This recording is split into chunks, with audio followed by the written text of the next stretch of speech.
সুপ্রিয় দর্শক শ্রোতা এবং বাংলাদেশে আপামর জনসাধারণ, আপনি এই মুহূর্তে যারা আমাকে দেখছেন বা পরবর্তীতে যারা আমাকে দেখবেন, তাদের সকলের কাছে একটাই প্রশ্ন আমার।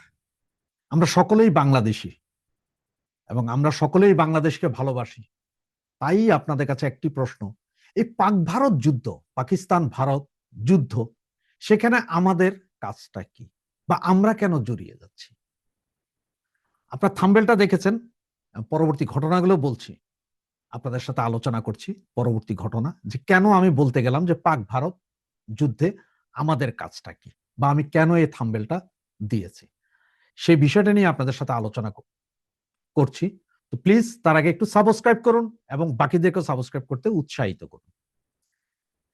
দেখুন, ইন্ডিয়ার সেনাপ্রধান অলরেডি তিনি ঘোষণা দিয়েছেন যে পাকিস্তানকে পৃথিবীর মাটি থেকে নিশ্চিহ্ন করে দেবেন। সেম একই কথা পাকিস্তানের সেনাপ্রধানও বলছেন যে আমাদের কাছেও বোমা আছে, আমরা পারমাণবিক বোমা মেরে ইন্ডিয়ারে নিশ্চিহ্ন করে দিব। দুই গ্রুপের একটা দ্বন্দ্ব লাগছে। আপনারা জানেন যে কয়েকদিন আগেই যুদ্ধ গেল, পাক ভারত যুদ্ধ গেল, অপারেশন সিন্দুর। তারা আবার বলছে যে এই অপারেশন এখনো বন্ধ হয়নি। পাকিস্তান এসে ইন্ডিয়াতে মারছে, ইন্ডিয়া পাকিস্তানে যে মারছে, আবার তাদেরই আকাশ প্রতিরক্ষা আছে, পাকিস্তানেরও আছে ইন্ডিয়ারও আছে, দুই জনের আকাশ প্রতিরক্ষা আছে, তাদের কাছে উন্নত প্রজাতির ফাইটার বিমান আছে এবং দুইটা দেশই পারমাণবিক অস্ত্রের স্বয়ংসম্পূর্ণ। ভারত সারা বিশ্বে এখন চতুর্থতম আপনার অস্ত্রশস্ত্র সজ্জিত দেশ। ইকোনমিও তাদের আমাদের চেয়ে হাজার হাজার গুণ বেটার। সে অবস্থায় ইন্ডিয়া পাকিস্তান তাদের যুদ্ধ হচ্ছে, এখানে আমাদের তো কোনো কাজ নেই। আমরা কেন এই যুদ্ধের ব্যাটেল ফিল্ড হতে যাব বা আমরা কেন আরেক দেশের হয়ে যুদ্ধ করতে যাব? তো এটা বলছি, দেখেন, এর ভিতরে গত এক বছরে অনেক পাকিস্তানি সেনা কর্মকর্তা এসেছেন আমাদের দেশে, কেউ জানিয়ে আর কেউ না জানিয়ে এসেছেন। আর না জানিয়ে আসার মধ্যে এই পর্যন্ত অনেক সেনা বাহিনী, অনেক কর্মকর্তা, পাকিস্তান সেনাবাহিনী অনেক কর্মকর্তা এসে ভারত বাংলাদেশের যে বর্ডার এরিয়াগুলো আছে সেগুলোতে ওনারা ভিজিট করেছেন বা সেখানে গিয়ে ঘুরে এসেছেন, বিভিন্ন কর্মকাণ্ড করে দেখে এসেছেন। তা আমাদের দরকার, আমরা কেন পাকিস্তানি সেনাবাহিনীকে আমাদের বর্ডার, যেটা ইন্ডিয়া বাংলাদেশ বর্ডার, সেখানে নিয়ে যাব বা সেখানে নিয়ে যে আমাদের দেখানোর কি আছে? আমরা কেন এই যুদ্ধে পড়ব? দেখেন, আগামীকাল ভারত থেকে আবার, ভারত বলছি সরি, পাকিস্তান থেকে আবার পাকিস্তানের একজন লেফটেন্যান্ট জেনারেলের সাথে, লেফটেন্যান্ট জেনারেল ডিজি তাবাসসুম হাবিবের সাথে আসছেন আবার 10 সদস্যের একটা প্রতিনিধি দল, যেখানে সবগুলো থাকবে যে আপনার তিন বাহিনীর, আপনার পাকিস্তানের তিন বাহিনীর জেনারেলরা থাকবেন সেখানে। বিমান বাহিনী, নৌবাহিনী, আপনার আকাশ বাহিনী সহ যত রকম বাহিনী আছে, তিনটা বাহিনীর সবাই থাকবেন।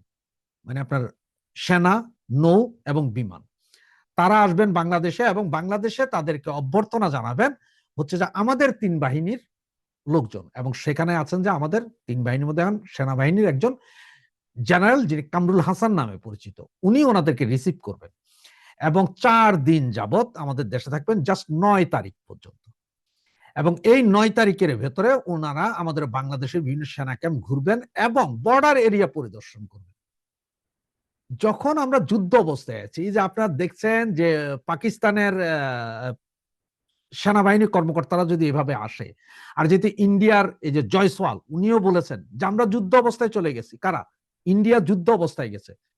সেই সময় বাংলাদেশে সেনাপ্রধান, পাকিস্তানের সেনাপ্রধানরা আসছেন এবং অল্প কিছুদিন আগে পাকিস্তানের সেনাপ্রধান বলেছিলেন যে এবার যুদ্ধ পূর্ব দিক দিয়েও হবে, তার মানে বাংলাদেশের উপর দিয়ে। কারণ পশ্চিম দিকে ইন্ডিয়া পাকিস্তান বর্ডার, পূর্ব দিকে তো একমাত্র আমরা যাদের সাথে ইন্ডিয়ার বর্ডার, তো পূর্ব দিক দিয়ে হবে। তার মানে কি আমরাও কি যুদ্ধে জড়াই পড়বো পাকিস্তানের জন্য? আমাদের কি ভাই খাইয়া দেয়ার কাম নাই? আমরা কেন আজকে পাকিস্তানের জন্য এই যুদ্ধে যাব? এই যুদ্ধে আপনি একটা জিনিস চিন্তা করেন, যদি পাকিস্তান থেকে একটা বোমা ইন্ডিয়াতে বাংলাদেশের উপর মারতে হয়, বাংলাদেশের উপর দিয়ে যদি মারতে হয়, তাহলে লাগবে ধরেন আপনার 10 মিনিট। কিন্তু ইন্ডিয়া যদি একটা বোমা আমার দেশে মারে, সেটা লাগবে 30 সেকেন্ডের ভেতরে। তাহলে আমার আকাশ সীমা ব্যবহার করে পাকিস্তান যদি ইন্ডিয়াতে বোমা মারে পূর্ব দিকে, তাহলে ইন্ডিয়া কি পাকিস্তানকে মারবে আগে না আমারে মারে দিবে আগে? আমারই মারবে। আবার আমরা এদিকে আমেরিকাতে যাইয়া আমরা ঘোষণা দিই আমাদের কাছে 50 লাখ লোক আছে, আমরা ঢুকে যাব। ওইদিকে আমাদের এই তালেবান সরকার ইউনুস তিনি বলেন 7 সিস্টার খেয়ে দিবেন। এখন আবার পাকিস্তানের সেনাবাহিনীর এই major general, lieutenant general, major general, lieutenant general Tabassum Habib সহ 10 কর্মকর্তা আসতেছেন, ওনারা আমাদের বর্ডার এরিয়া পর্যবেক্ষণ করবেন। তার মানে কি পাকিস্তান কি এখন তাদের হয়ে আমাদের যুদ্ধে আমরা ভাড়াটিয়া যুদ্ধ হিসেবে খাটবো? ইন্ডিয়া বাংলাদেশ বর্ডারে কি আমাদের সেনাবাহিনী যে ওখানে ভাড়াটিয়া পাকিস্তানের জন্য ভাড়াটিয়া হয়ে খাটবে? তো পাকিস্তান কি ভাই আমাদের এমনি এমনি ছেড়ে দিবে?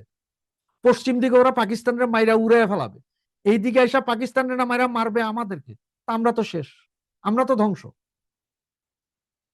এখন এই অবস্থায় যে ভারত পাকিস্তানের এই ক্ল্যাশ বা এই যুদ্ধে আমরা কেন নিজেরা যাইয়া নাক গলাচ্ছি? আমাদের তো এখন উচিত ছিল যে ভাই তোমাদের যুদ্ধ শান্তিও, আমাদেরকে শান্তি দূত হিসেবে কাজ করা উচিত ছিল। পাকিস্তানকে বলা উচিত ছিল যে না, আপনারা এখন যুদ্ধ অবস্থায় আছেন, আমার দেশে এসে আপনারা এসব বর্ডার পরিদর্শন করতে পারবেন না। ইন্ডিয়াকে আমরা সেম কথা বলতে পারতাম যে না, আপনার দুই দেশের কেউই আমাদের সাথে এসব আইসা এখানে কোনো সামরিক চুক্তি, সামরিক সরঞ্জাম বিক্রি বা সামরিক বাহিনীর লোকজন আইসা বর্ডার পরিদর্শনের কোনো প্রয়োজন নাই। আমরা আমাদের নিজেদের যন্ত্রণায় বাঁচি না। ইন্ডিয়া আমাদের একেবারে প্রতিবেশী দেশ, আর পাকিস্তান তো বহু দূরে। পাকিস্তান এত দূরে যে পাকিস্তান থেকে একটা বিমান আসতে 4 ঘন্টা লাগে বাংলাদেশে, সেখানে ইন্ডিয়া থেকে আসতে লাগবে আপনার 40 মিনিটের ভিতরে কলকাতা থেকে আসবে।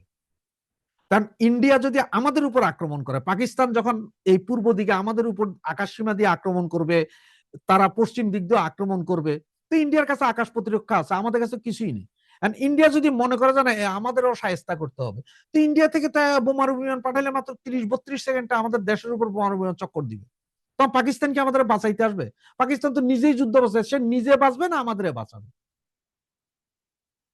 সুতরাং বাঙালি হিসাবে বা বাংলাদেশি হিসাবে সকলের কাছে এই প্রশ্ন যে ভারত পাকিস্তান যুদ্ধে আমরা কেন জড়াইয়া পড়তেছি? আমাদের কি দরকার? এমনি আমাদের সম্পর্ক তলানিতে আছে, তার উপরে এখন আবার আমরা দাওয়াত দিয়ে পাকিস্তানি সেনাবাহিনীর মেজর, 3 বাহিনীর মেজরদেরকে এনে এই বর্ডার অঞ্চলে নিয়ে যাওয়া, এটা কি কোনো শুভ কাজ কিনা? এটাই নিজেরা প্রশ্ন করুন, দেখুন যে এটা আসলে ভালো হচ্ছে কিনা। জয় বাংলা, জয় বঙ্গ।